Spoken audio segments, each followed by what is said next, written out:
You should question everything that everyone tells you. You should even question what I'm telling you. Do you do that? A lot of people don't question things. They just accept what people tell them, especially when it's somebody in a prominent position.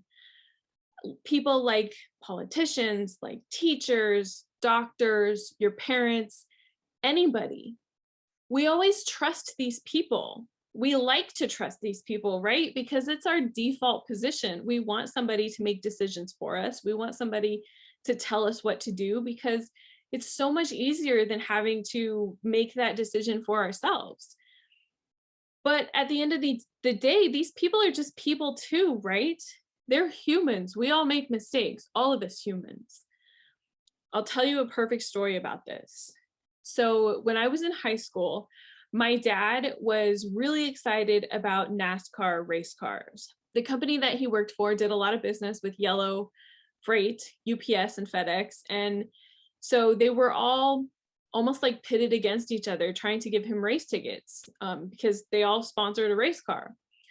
So my dad got really excited about racing, and I wanted to know what he was excited about. So I started watching the races with him.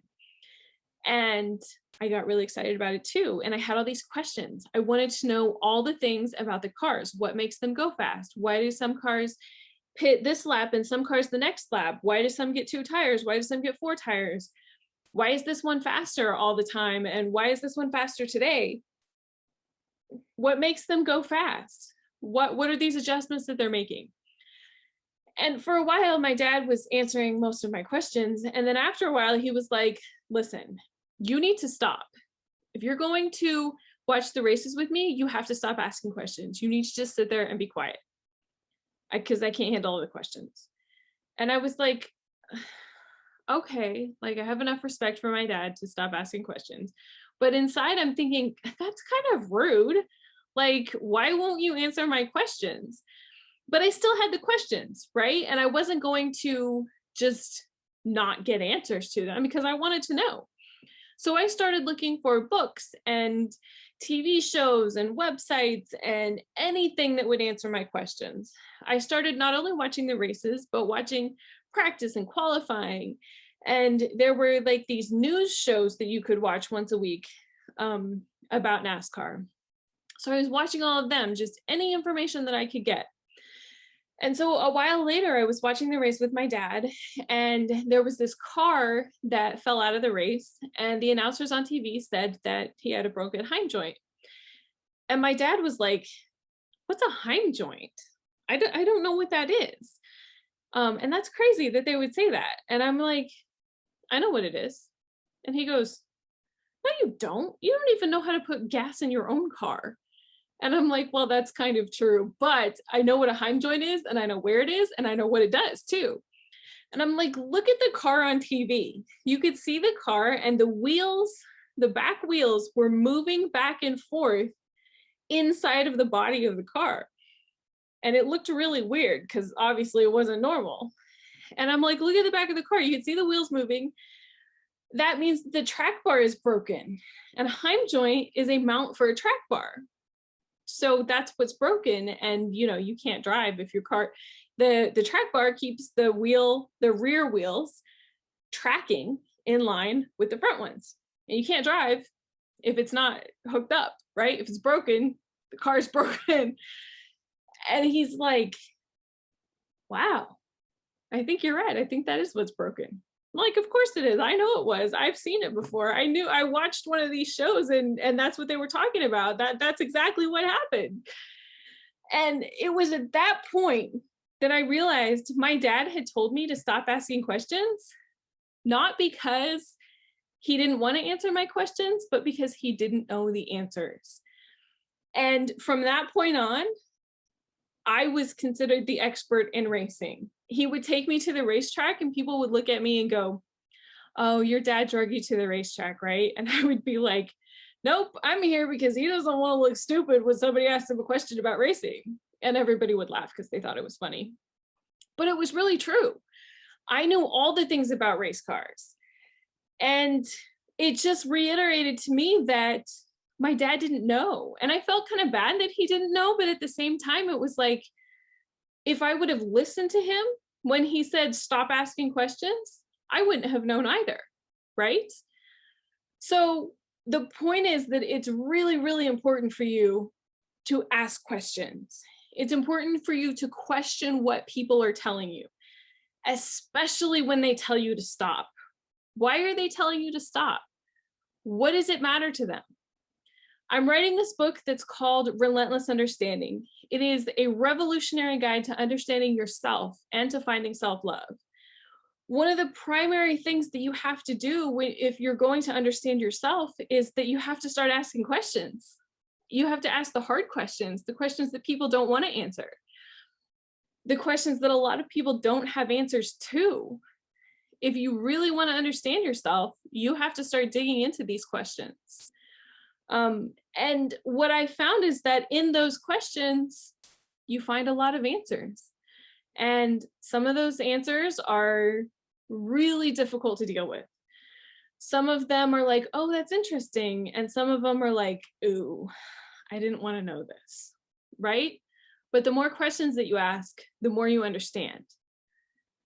There is a wonderful lady who is named Byron Katie, and she writes a lot of books and she does a lot of live presentations, and all of what her message, it's all based on something that she calls the work, which is basically 4 questions. She teaches people how to question yourself, which is one of the most important things that you can do. So these 4 questions are, you start with, you have a statement about yourself, right? One of them that I've had about myself so much is that I'm not good enough. And then you can fill in the blank. But the example that I'm going to use is, I'm not a good enough writer, so I can't write a blog, right? So the first question that you go through is, do I know this to be true? And most of the time you're going to answer that question with, yeah, I know that's true. I'm not a good writer. I didn't do well in English when I was in school. I took spelling for 12 years and I still can't spell. Most of the time, the spell check thing is like, you know, it was intended to be a, hey, I before E. And it's actually like an, what is that you're trying to spell? Oh my goodness, those letters don't make a word. I don't know. Really, it's really, if you've ever seen a spell check have a panic attack, I mean, I can make it have a panic attack with my spelling skills. So most of the time, you know, the first question is, do I know this to be true? And your first response is probably going to be, yes, I know it to be true. I'm a terrible speller, so obviously I can't write a blog, right? So the second question is, are you really sure that it's 100% true all the time? So then you have to go back and really question, okay, the statement was, I'm not a good writer, so I can't write a blog. Well, I mean, there have been things that I've written in the past that I've come back to and been like, wow, I wrote that? That's like super inspiring. I've written other things and people have told me that they liked them. Even though I struggled in English when I was in school, I got straight A's. I had to work really hard at it, but I did. It didn't just come easy to me like everything else did. So, okay, I guess it's not 100% true that I'm not a good writer. And who said that you had to be a good writer to write a blog anyway? One of my favorite people who writes blogs is Glennon Doyle. And the thing that I love the most about how she writes blogs is that she basically makes up words. A lot of her sentences aren't full sentences. They don't have perfect punctuation. If she was submitting her blog to like a college professor for a grade, she might get a pretty low grade. But when I read it, I'm like, that's so relatable. I love that she makes up words. I love that she doesn't have perfect punctuation because I don't know what perfect punctuation looks like. I love that some of her sentences are like half sentences because that's how you talk. It sounds very conversational and it sounds super relatable. So obviously you don't need to have perfect English, perfect punctuation, perfect spelling to write a blog. You can make up words. And some people like me are going to think that's totally cool. Awesome. So just because you're not a good writer doesn't mean that you can't write a blog, right? So the next question is, how do I feel when it's true? So the statement was, I'm not a good writer, so I can't write a blog. How do I feel when it's true? Well, I feel pretty bad because for some reason I've always wanted to be a writer. I don't know why, but I've just had this feeling like I should be a writer. I should write something. And I've always wanted to write a book. So I thought, well, that's really hard. So let's start with something easier, like a blog. And when I feel like I'm not a good writer, well, that adds to the whole I'm not enough, I'm not good enough. And it makes me feel really sad because I kind of feel like I have this message that I should share with the world. And if I believe that it's true that because I'm not a good writer, I can't write a blog, then I don't really know what to do. Right? Okay, so that was the third question. Then the fourth question is, how do I feel if this statement isn't true? So again, my statement was, I'm not a good writer, so I can't write a blog. How do I feel if that's not true? Well, if it's not true, I would feel great, right? Because I feel like I should be a writer. So now that means that I can write a blog, even if I'm not a good writer. Now that means that obviously there's a reason that I have a feeling that I should write. And, it also makes me feel like, hey, Glennon Doyle has had all this success. Can I have success too? Maybe there are other people who will relate to me and my spelling deficiencies, and maybe they'll like the fact that I make up words too. That would be awesome. I can write a blog and I can share whatever message that I have with the world. That makes me feel great. I don't have to worry about being perfect at spelling anymore. So then the next step, the last step, is to turn the phrase around.